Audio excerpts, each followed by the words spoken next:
আর কোনোদিন আমরা যদি চাই এই লাশের চেহারা দেখতে, কোনোদিন কেউ পারবে না। এজন্য আপনাদেরকে বলে যাই, আমাদের দাদা ছিল, আজকে আমাদের দাদা দুনিয়াতে নাই। আমাদের নানা ছিল, আজকে দুনিয়াতে আমার নানা নাই। অনেকের বাবা দুনিয়ার জমিনে ছিল, আজকে আমাদের বাবা অনেকের হারায় গেছে।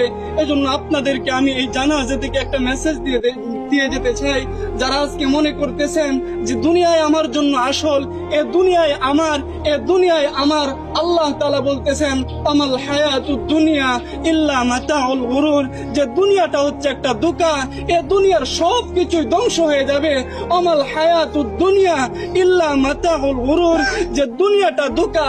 আজকে তোমার স্ত্রী, সন্তান, আত্মীয় স্বজন এরা সবাই ধোঁকা। এজন্য মুহতারাম হাজরিন, দুনিয়ার মুখ থেকে আজকে আমরা আমাদের চেহারা, আমাদের দিল, আমাদের কলব আজকে আমরা আল্লাহর দিকে ফিরাইয়া দেই। যে জিন্দেগিতে যত গুনাহ করছি, আজকে এই জানাজা থেকে আমরা প্রতিজ্ঞা করতে চাই আর গুনাহ করব না। যেই কবরে আমাকে যেতে হবে, সেই কবরে আমাকে একা থাকতে হবে, আর গুনাহ করব না। এই প্রতিজ্ঞা করে যদি আমরা এই জানাজা থেকে যেতে পারি, ইনশাআল্লাহ এই জানাজা আমাদের জন্য সফলতা বয়ে আনবে। সুবহানাল্লাহ। কথা লম্বা করার কোনো প্রয়োজন নেই। অনেকেই আত্মীয় স্বজন আছে, তারা কথা বলবেন। এই জানাজাই হচ্ছে আমাদের জন্য সবচাইতে বড় সবক, কথা ঠিক না? আল্লাহ তাআলা আমাদেরকে যে কথাগুলো বলছি সকলকে বোঝার তৌফিক দান করুক। সকল বলে আমিন। আসসালামু আলাইকুম।